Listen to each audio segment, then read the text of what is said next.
Well, howdy, howdy. Nearly senior citizen here. Greetings, boys, girls, and all of our non-binary friends. And remember, no matter who you are valid. And welcome to this, a brand new day. It is raining outside right now. It's supposed to stop raining before the afternoon. And I am doing really, really well on this side. I'm going to be very careful. It still feels warm and slightly spicy throughout here, but up here feeling pretty good, which means I have to be very careful. Like 3 weeks ago I went through this, and after a week I went and then used my arm normally, at which point I've gone through a week and a half of dealing with it now. So yeah, I'm gonna treat it very carefully. I'm going to continue using my Xbox controller to play PC games. I have not yet been playing any of my PlayStation 4 games, which one of the things I do want to record for the channel is I love the game Postal. I liked the first one, but when I first got it, just like when I purchased Arena, I bought it and then never did anything with it. And then Postal 2, I heard about, and then some years back I started getting into, and then really got into Postal and Postal 2. Luckily never got involved with Postal 3. It's a nightmare. And then I like Postal 4. Like Postal 2, I think it's going to take a time, because when Postal 2 first came out, it was just excoriated and dragged when it came out. Same thing's been going on with Postal 4, but it has been picking up and they've been doing good and adding content and updates. I have, for the PlayStation 4, I can easily record it there. I don't know quality-wise how it is in comparison to the PC, but with my PC, it really cannot play it well. It's just a laptop with only 4 gigs of RAM. It's also a Windows 10 laptop, which I do not like Windows 11 at all. And I really don't like what Microsoft has done with their Edge browser. Because way back, pre-year 2000, when Microsoft came out with Windows 95, they integrated it into the operating system and then said, we can't take it out of the operating system. And so the US government came in and said, you're a monopoly, and punished them and broke them apart. And it took a long time for them to recover. Now they got the Edge browser. And they say it's an integral part of the operating system and they can't take it out. Situations have changed since then, but still. Life.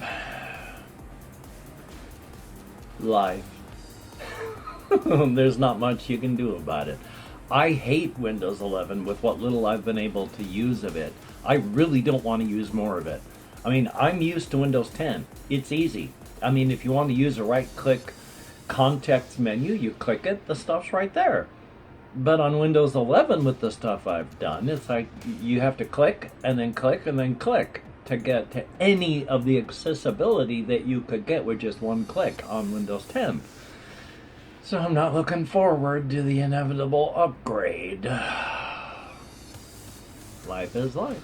I do have things written down up on a list, and I'm going to talk about stuff, but I also want to talk about some other things. One I'm pissed at. I mean, I am angry. I got my package that I was sent to me from GameCrafter accidentally.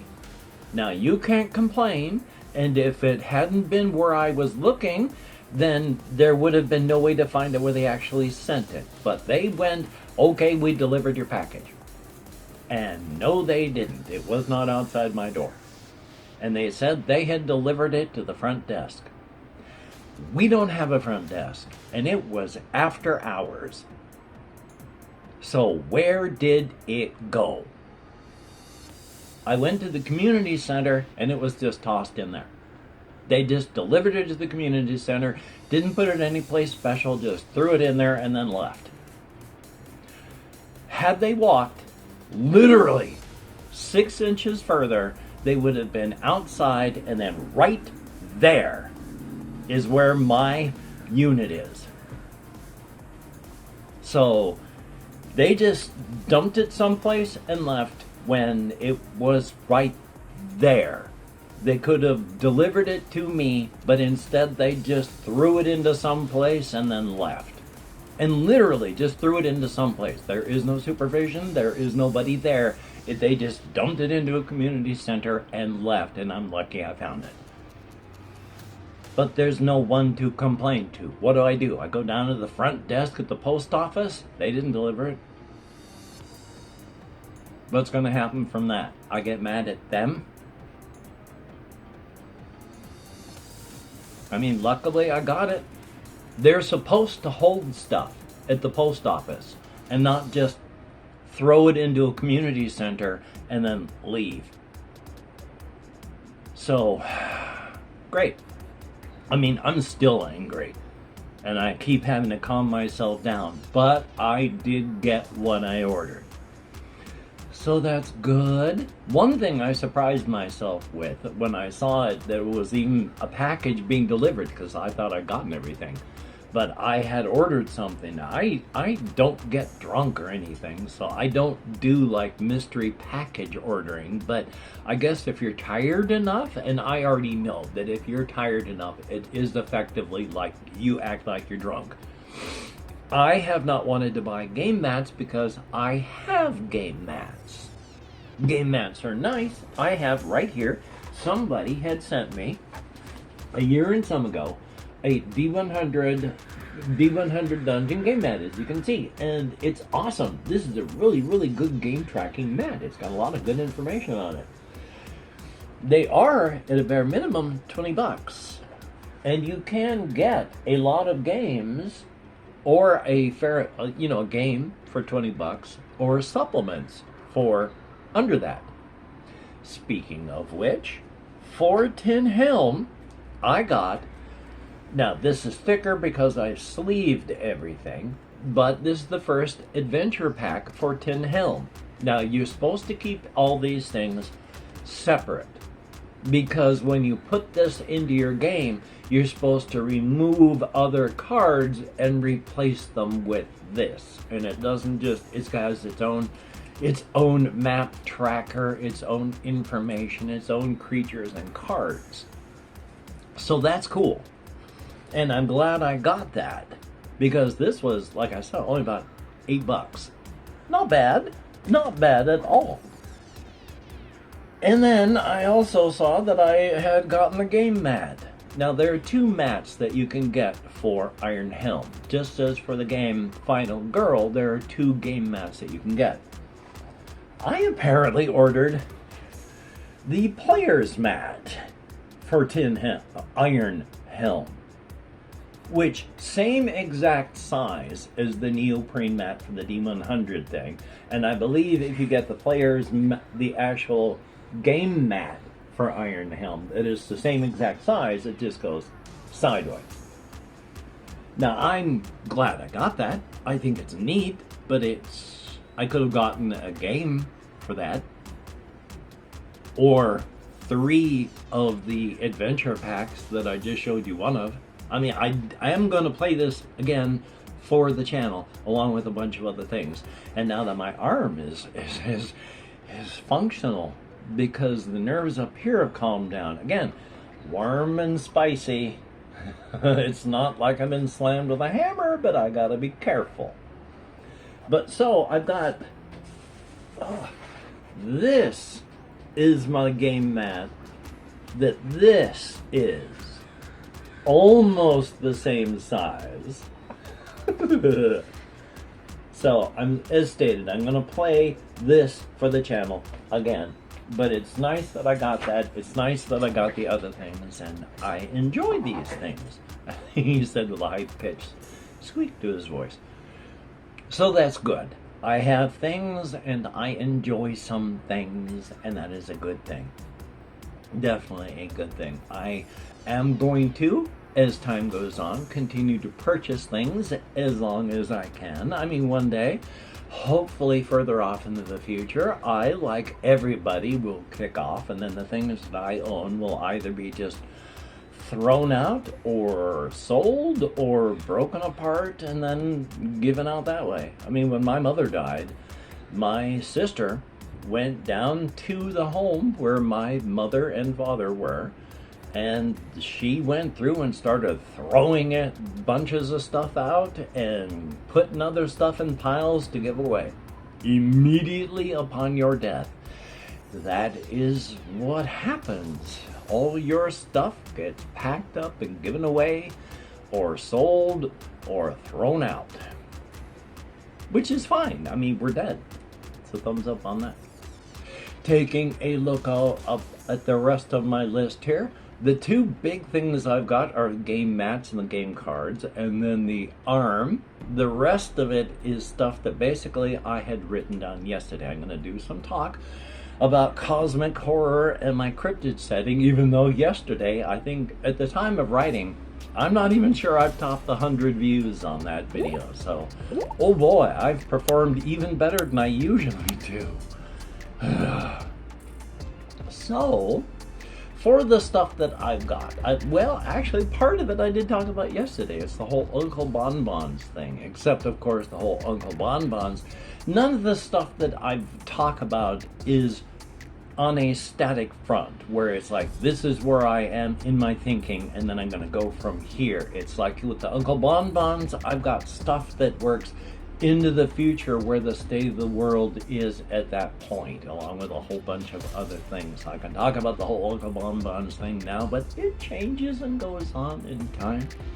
Definitely a thumbs up, which also changes the attitudes of all the cryptids and those with their third eye open. Because again, it's when it first starts, there are no things like the Uncle Bonbons or the third eye stands. The third eye stands are for human beings with their third eye open. You can go to those places and purchase human products to eat because the cryptid stuff isn't safe. Hemicola for cryptids, Hemicola premium for cryptids would kill a human being. In every 500 milliliters of this stuff, there are 35 grams of caffeine. 400 milligrams of caffeine for a human being is maximum you should take in a day. I take more, which is foolish, because you can take 400 milligrams of caffeine every day for 2 or 3 decades, and then one day you die because on that day it was just too much and it killed you. So thumbs up on that. But there's like 35 grams of caffeine in 500 milliliters of Hemicola soda. So if you want to eat stuff like that, you can't eat the cryptid stuff, which is why after determining that there was a market, Uncle Bonbons opened up the third eye stuff, because before that it was just the Uncle Bonbons where they were offering, at first it was just like the little hot dog stands where they were selling, in the cryptid sense, bone glazing sauce. Because for cryptids, bones, human bone, is like eating a sugar cookie. It's a little bit of crunch, but not much. And while we are delicious, there's just no crunch to us. And I don't know about you, but I like a little bit of crunch every once in a while. Cryptids do too. Bone glazing sauce is a combination of flavors and limestone and cement. And when you give it a little bit of time, it gives a crunch to human bone with flavoring, and it's really, really good. And it really just kicked off the whole Uncle Bonbons empire and things that happened within the cryptid world. Because of the popularity, that's the word, of the first flavor, they branched out. It came out with a grand total of, there was original, and then like Cajun, and French, and Canadian, all sorts of flavors and such like that, where they eventually branched out with like sausage, summer sausage.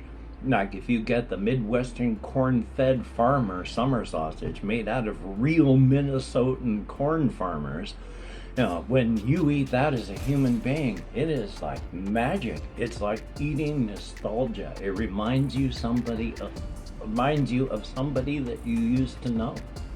It's amazing. But from the starting off with just a few products that cryptids would purchase and eat, like a bag of teeth or some candy floss, human hair, and then it just branched out where eventually they were able to work into the factories where you walk in on one side of the processing line and you come out of the other side of the processing line as just this whole assemblage of parts to be put into foods and such. Like when they make cryptid bread products, they use a lot of human bone meal along with a little bit of limestone for crunch and added body for the bread, and then sweetening with human blood plasma. So there's a lot.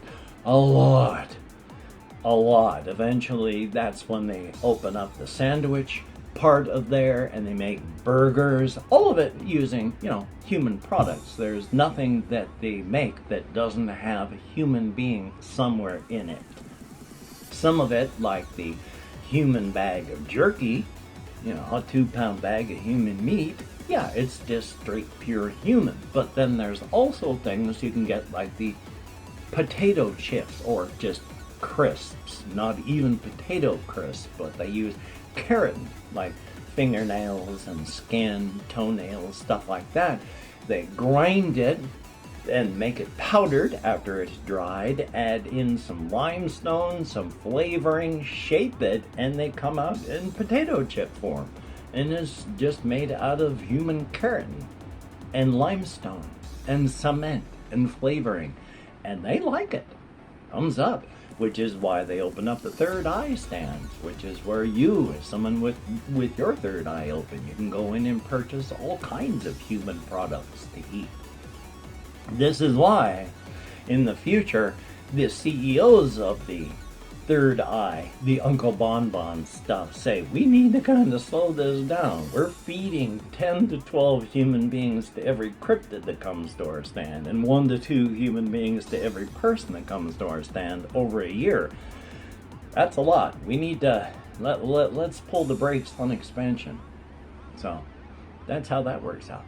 But then, also looking here, one of the big things that was big for the setting that I don't talk about a whole lot because it came up early in the thing, and so I've never worked on it much, is, there's, when you go into there, Thomas McGregor, about 130 years at this point in the context of the setting.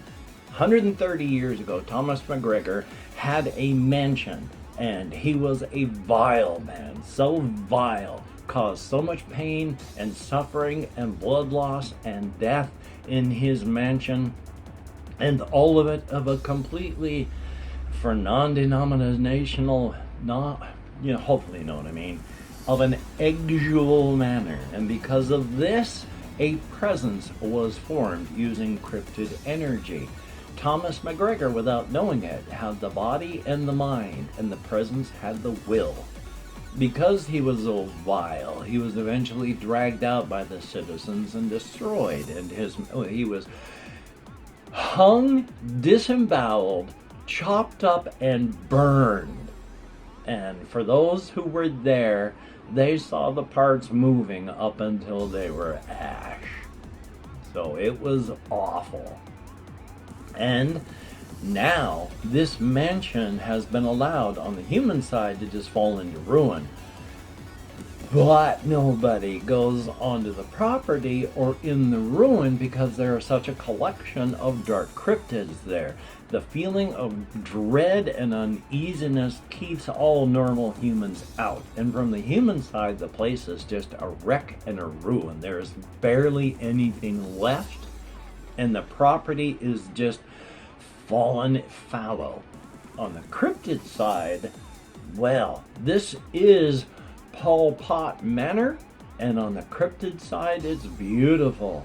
And it's Pol Pot Park and Khmer Rouge Manor It is a multi-story building with several sub-basements, all on the Cryptid side, and King Mike holds court there, and nobody really knows that he's King Mike because he controls the presence underneath the estate, where he is mind and he is body, and there is will. And he is terrified of this whole being a part of it because more and more of what this thing is capable of is being revealed to him. And again, I've said this in the past and I'll say it again, what is being revealed to him is horrifying because it is effectively like a portable, aimable nuke. Boom! Fire that at your enemies. He doesn't want to hand this off to anybody. And hey, if you are a Patreon patron, thumbs up, thank you so much. I appreciate it to no end. Without your help, I would be a badly hurting monkey. Oy vey. Thumbs up, thank you. You are beautiful and awesome. And even though I don't have your names up here yet, I will. But until that time, you know you are beautiful and awesome. For everybody that has left me a comment and I haven't answered, my apologies. I try to also answer them in video, and if I can't do that, well, please be aware that I read and appreciate each and every one of them. Thumbs up and thank you. Well, good golly, Miss Molly. It's raining, but it's going to stop, so I'm going to go walkies downtown and do some things. Well, walking. Thumbs up for that. So hopefully you can get done the things that you will need to get done. And if not, don't beat yourself up. That doesn't help you. Yay! So, until we meet again, you take care. Have a great day today. I will see you on the flip side, and that is indeed a very, very good thing. Now, how am I going to do this? Just tap the on-screen stop recording button, or do the I'm going to pretend that by grabbing the camera, that's how I stop editing. I think I'm doing it that way. Boy, I'm having to reach out that far with this hot and spicy arm. Well, shoulder. Well, nerves.